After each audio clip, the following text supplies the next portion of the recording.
Hello guys, നമുക്കിന്നൊരു തനി നാടൻ രീതിയിലൊരു അലുവ ഉണ്ടാക്കി നോക്കിയാലോ. ആദ്യം തന്നെ നമുക്ക് കുറച്ച് അണ്ടിപ്പരിപ്പ് ഇതുപോലെ രണ്ടാക്കി സെപ്പറേറ്റ് ചെയ്ത് വെക്കാം. അതുപോലെ തന്നെ കുറച്ച് ഏലക്കയും എടുത്ത് അതും നമുക്ക് മിക്സിയിലിട്ട് പൊടിച്ചെടുക്കണം കേട്ടോ. പിന്നീടൊരു 200 ഗ്രാം നെയ്യ് ആവശ്യത്തിന് എടുക്കാം. പിന്നീടൊരല്പം 1 ടീസ്പൂൺ മാത്രം വാനില എസൻസും 4 തേങ്ങ തിരുമ്മി വെച്ചതും എടുക്കാം. ഇതുപോലെ തന്നെ നമുക്കൊരു 1 കിലോ പച്ചരി കഴുകി നല്ല വൃത്തിയാക്കി വെക്കാം. ഇനി 1 കിലോ പച്ചരിക്ക് 2 കിലോ ശർക്കര എന്ന രീതിയിൽ ശർക്കര നമുക്ക് പാനിയാക്കി ഒട്ടും തന്നെ മണ്ണില്ലാത്ത രീതിയിൽ നമുക്ക് അരിച്ച് വൃത്തിയാക്കി ഒരു പാത്രത്തിൽ സെപ്പറേറ്റ് ചെയ്ത് വെക്കാം.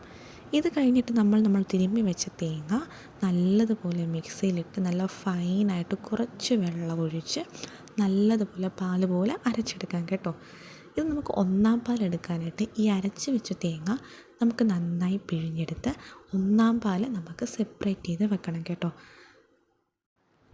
ഇതേ കണ്ടില്ലേ, ഒന്നാം പാൽ മാത്രം നമ്മൾ സെപ്പറേറ്റ് ചെയ്ത് ഒരു പാത്രത്തിൽ ഇതുപോലെ മാറ്റി വെക്കുക. ഇനി കുറച്ച് വെള്ളം ചേർത്ത് നമുക്ക് രണ്ടാം പാലും കൂടെ ഇതുപോലെ പിഴിഞ്ഞ് മാറ്റി വെക്കാം കേട്ടോ. ഇനി നേരത്തെ കഴുകി വൃത്തിയാക്കി വെച്ച അരി കുറച്ച് വെള്ളം ചേർത്ത് മിക്സിയിലിട്ട് നല്ലതുപോലെ നമ്മുടെ ദോശയുടെയൊക്കെ പരുവത്തിൽ നല്ലതുപോലെ നമുക്ക് ഇതുപോലെ അരച്ചെടുക്കാം. ഈ അരച്ച് വെച്ച മാവ് നമുക്കൊരു പാത്രത്തിലേക്ക് മാറ്റി വയ്ക്കാം കേട്ടോ. ഇതിലേക്ക് നമ്മൾ നേരത്തെ തയ്യാറാക്കി വെച്ച നമ്മുടെ ശർക്കര പാനിയില്ലേ, അതിതിലേക്ക് ഫുള്ള് മിക്സ് ചെയ്ത് കൊടുക്കാം. ഈ സമയത്ത് നമ്മൾ സ്റ്റൗ ഓണാക്കുന്നില്ല കേട്ടോ. ഈ മാവും ഈ ശർക്കര പാനിയും കൂടെ നല്ലപോലെ മിക്സ് ചെയ്ത് ഇതുപോലെ അത് രണ്ടും കൂടെ ഒന്നാവുന്ന രീതിയിൽ നന്നായി മിക്സാക്കിയതിന് ശേഷം അതിലേക്ക് നമ്മുടെ രണ്ടാം പാല് പിഴിഞ്ഞതും കൂടെ ഒഴിച്ചു കൊടുക്കും. അതും കൂടെ നന്നായി മിക്സാക്കിയതിന് ശേഷമാണ് നമ്മൾ സ്റ്റൗ ഓണാക്കുന്നത്. ദേ കണ്ടില്ലേ, ഇപ്പോൾ അത് രണ്ടും നന്നായി മിക്സായിട്ടുണ്ട്.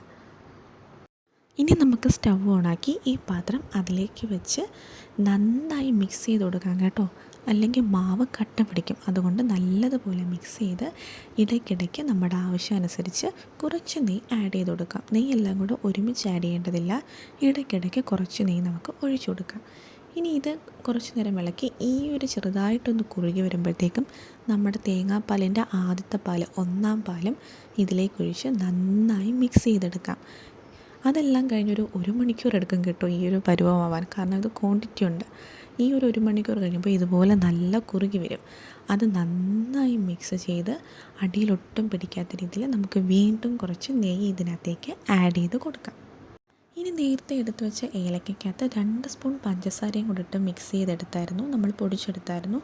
അതും കൂടി ഇതിനകത്തേക്ക് ആഡ് ചെയ്തിട്ട് കുറച്ച് ഒരു പിടി എള്ളും കൂടെ കഴുകി വൃത്തിയാക്കി ഇതിനകത്തേക്ക് ഇടാം. ഇനി നമ്മൾ നേരത്തെ എടുത്ത് വെച്ച അണ്ടിപ്പരിപ്പും ഈ ഒരു സമയത്ത് നമുക്ക് ഇതിലേക്കിടാം. നേരത്തെ എടുത്തിട്ടാൽ അണ്ടിപ്പരിപ്പ് പൊട്ടിപ്പോകാനെ കൊണ്ടുള്ള ചാൻസ് ഉള്ളതുകൊണ്ട് തന്നെ നമ്മൾ ഈ ഒരു ലാസ്റ്റ് സമയമാകുമ്പോഴത്തേക്കാണ് നമ്മൾ അണ്ടിപ്പരിപ്പ് ഇതിനകത്തേക്ക് ആഡ് ചെയ്യുന്നത്. ഇതും നന്നായി മിക്സ് ചെയ്ത് എല്ലാം എല്ലായിടത്തും പിടിക്കുന്ന രീതിയിൽ നന്നായി നമുക്ക് മിക്സ് ചെയ്ത് കൊടുക്കണം. മിക്സിങ്ങിലാണ് ശരിക്കും ഈ അലുവയുടെ ഗുണം ഇരിക്കുന്നത്. അതുകൊണ്ട് നമുക്ക് നന്നായി ഇത് മിക്സ് ചെയ്തെടുക്കണം കേട്ടോ. അതാണ് ഇതിലെ മെയിൻ പണി എന്ന് പറയുന്നത്. എന്നിട്ടിത് ഈ ഒരു പരുവാകുമ്പോഴത്തേക്കും നമ്മുടെ അലുവ റെഡി ആയിട്ടുണ്ട് കേട്ടോ. എണ്ണയൊക്കെ ചാടുന്നെന്ന് പറയും ഈ ഒരു പരുവാകുമ്പം. അപ്പോൾ നമുക്ക് നമ്മുടെ പാത്രത്തിൽ നിന്ന് മാറ്റി ഒരു ചെറിയൊരു പാത്രത്തിലേക്ക് ഇത് മാറ്റി കൊടുക്കാം. ഇതെല്ലാം മാറ്റി കൊടുത്തിട്ട് ഒരു സ്റ്റീലിൻ്റെ പാത്രം കഴുകി വൃത്തിയാക്കിയെടുത്ത് അത് നമുക്ക് ഇതിൻ്റെ മുകളിലേക്ക് വെച്ച് ഇതുപോലെ അതൊന്ന് പ്രസ് ചെയ്ത് കൊടുക്കാം. അപ്പോൾ അതിലെ നെയ്യും എണ്ണയും എല്ലാം നല്ലപോലെ തെളിഞ്ഞ് വരുന്നത് കാണാം നമുക്ക്.